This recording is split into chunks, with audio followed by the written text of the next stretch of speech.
بالقرآن اهتديت في رحمه تحلو الحياة شوقا إلى المولى أتاني أسلمت روحي للإله. Vous voyez que le Coran, dans son ensemble, vous voyez que c'est un livre de dialogue et de débat et d'échange.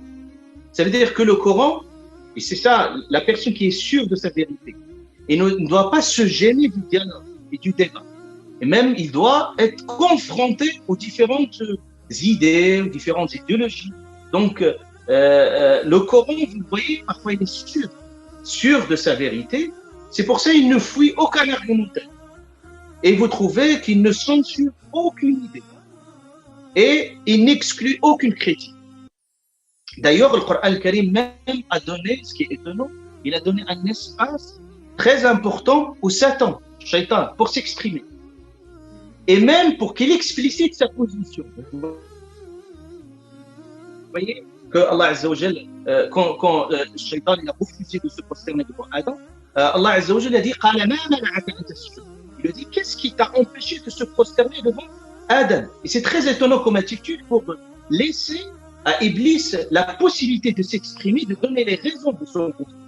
Et c'est vraiment une tribune qui est donnée à Iblis pour qu'il puisse dire et expliquer ses motivations.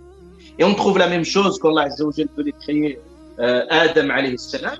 Il a laissé aux anges la possibilité de donner leur avis sur la création de Adam. Donc, et toujours en cohérence avec cette logique, toujours coranique, on constate que le Coran, qu'est-ce qu'il fait? Toujours dans le Coran, il brasse l'ensemble des croyances, des mythes, des représentations.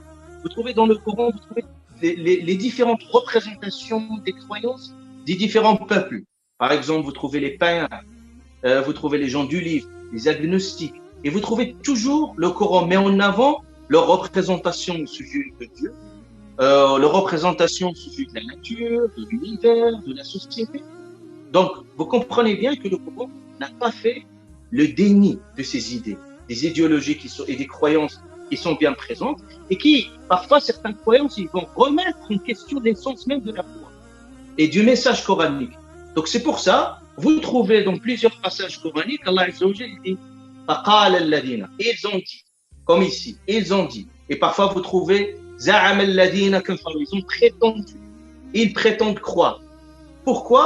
Et qu'est-ce qu'il fait le Coran? C'était quoi sa méthodologie? Le Coran, il fait, au premier abord, il restitue fidèlement leurs propos. Et ça, c'est très fort. Par exemple, quand vous voulez débattre avec quelqu'un, en fait, c'est de la déontologie. Vous devez restituer ces propos fidèlement. Et puis, vous les discutez. Donc, qu'est-ce qu'il fait le Coran? Vous trouvez qu'il restitue les propos fidèlement et il va déconstruire leur argumentaire. Vous ne trouvez jamais le Coran, il déconstruit des arguments. Et cette déconstruction des arguments, c'est de façon logique. Et si on aura peut-être l'occasion, à notre moment, de voir d'autres sourates où il y a vraiment un débat très constructif, logique, et une déconstruction même de certaines croyances. Donc, il déconstruit ces arguments et parfois même, il décèle le Coran lorsqu'il y a une mauvaise intention. Ça veut dire que leur but n'est pas l'argument en soi. Pourquoi? Parce que le Coran, nous allons voir, il part du principe que ça ne sert à rien parfois d'avancer des arguments, comme il disait l'un des sages, ça ne sert à rien d'avancer des arguments de bonne foi à des gens de mauvaise foi. Et vous trouvez que le Coran fait la différence entre